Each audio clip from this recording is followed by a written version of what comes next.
দর্শক মন্ডলী আসসালামু আলাইকুম। আপনাদের স্বাগত জানাচ্ছি নতুন একটি ভিডিওতে। এই যে আপনার গতকাল বৃষ্টি হয়েছে,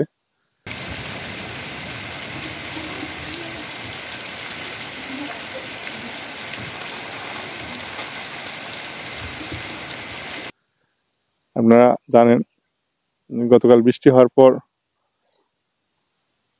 বাগানের সর্বশেষ পরিস্থিতি সম্পর্কে আপনাদের আপডেট দেওয়ার জন্য আজকে ভিডিও করা। দেখেন বাগানের অবস্থা, আলহামদুলিল্লাহ। তো এই যে বাড়িপুর আম বাগান দেখেন মুকুলে ভরে গেছে,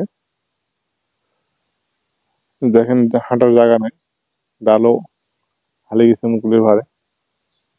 তো এই পরিস্থিতিতে আপনারা কি করবেন বা কিভাবে যত্ন নেবেন, আমরা কিভাবে যত্ন নিচ্ছি, এই বিষয়গুলো শেয়ার করার জন্য আজকের ভিডিওটা মূলত। তো আসলে এই সময় এই সময় যে বৃষ্টিটা হচ্ছে সেই বৃষ্টিটা আসলে এসিড বৃষ্টি, অর্থাৎ বহুদিন পরে বৃষ্টি হলে যে বৃষ্টি বায়ুমণ্ডলের যে বিভিন্ন ধরনের পার্টিকেল গুলো থাকে, এই পার্টিকেল গুলো কিন্তু বৃষ্টির সাথে ভূপৃষ্ঠে নেমে আসে। সাথে সাথে আরেকটা বিষয়, সেটা হলো যে এখানে হয় আপনার এই বিভিন্ন ধরনের মানে আপনার ক্ষতিকর বিভিন্ন ধরনের সক্রিয় বায়ু উপাদান থাকে, যেমন সালফার অক্সাইড বা নাইট্রেট, এরকম ধরনের যে উপাদানগুলো থাকে সেগুলো কিন্তু বৃষ্টির সাথে এসিড বৃষ্টির সৃষ্টি করে। আপনারা এই সম্পর্কে অবগত আছেন অনেকেই।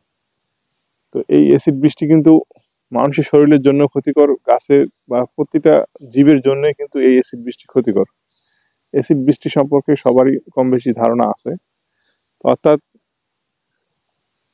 বহুদিন পরে যদি বৃষ্টি হয় সেটা অ্যাসিড বৃষ্টি হিসাবেই ধরা হয় সাধারণত, অর্থাৎ এটা দূষিত পানি হিসাবেই ধরা হয়।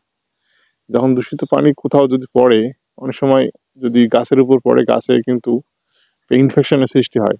এই ইনফেকশনের কারণে কিন্তু হয় আপনার গাছের মারাত্মক ক্ষতি হয়। আর যেহেতু এখন মুকুলের সিজন, এখন মুকুলটা কিন্তু একটা তুলনামূলক স্পর্শকাতর একটা জায়গা গাছের, অল্পতে কিন্তু এটা আক্রান্ত হয়। তো এই জন্যে যেটা হয় করতে হয় সেটা হলো যে এই সময় একটু বাড়তি যত্ন নিতে হয়। এই বৃষ্টির পরে বা কুয়াশার পরে, কুয়াশা কিন্তু সমস্যার সৃষ্টি করে না, কিন্তু এই বৃষ্টিটা বেশি মারাত্মক সমস্যা সৃষ্টি করে।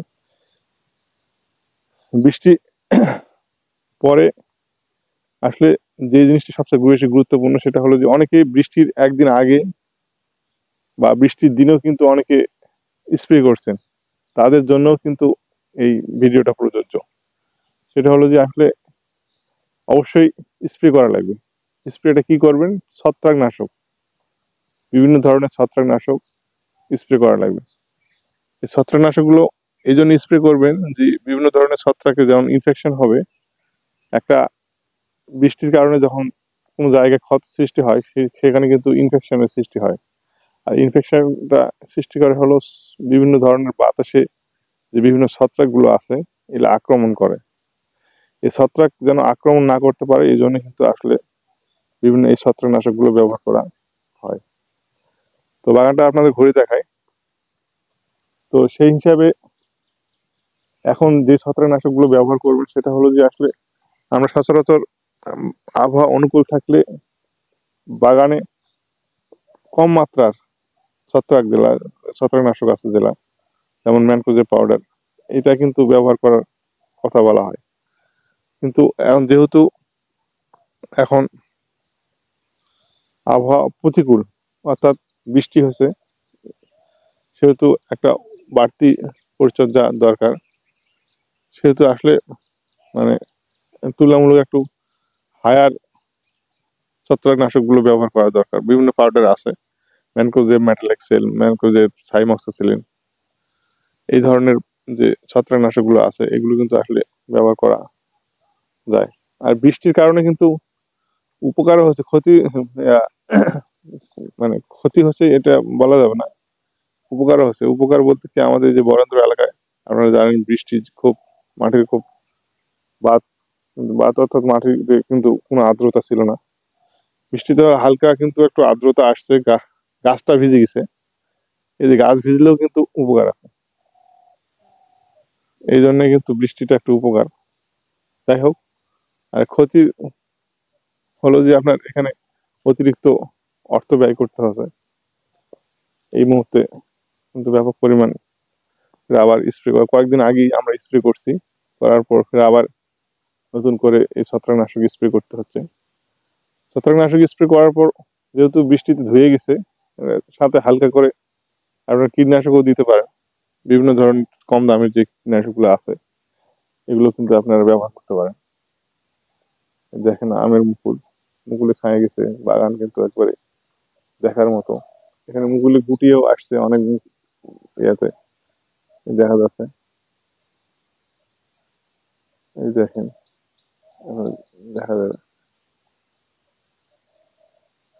গুটিও আসছে। যাই হোক,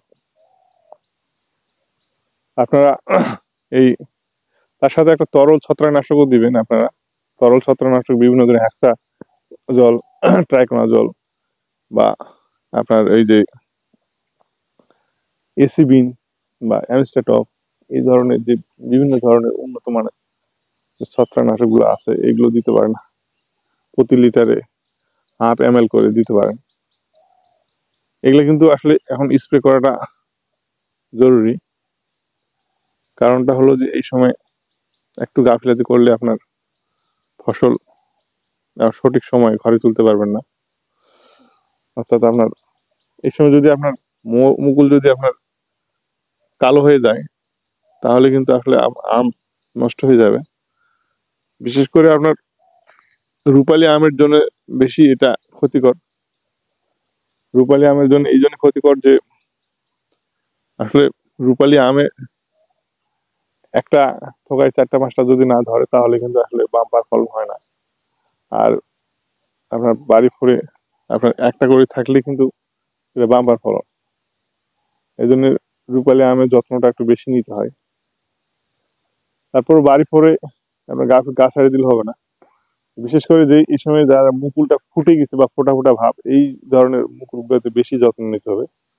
আর যে মুকুলগুলো একটু ছোট এই টাইপের তুলনামূলক একটু কম ক্ষতিগ্রস্ত হবে। তো এই হলো কথা। তো আপনারা যত্ন নেন।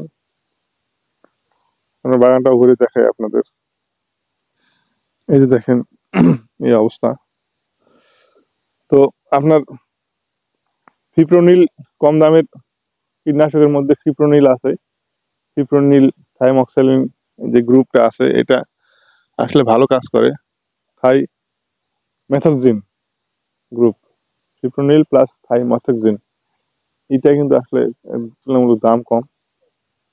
এটা আপনারা মিক্সড করে এর সাথে স্প্রে করতে পারেন। এই হলো কথা। তো দেখেন বাগান, আলহামদুলিল্লাহ এই বাগান এই গাছে কেবল মুকুল ফুটছে।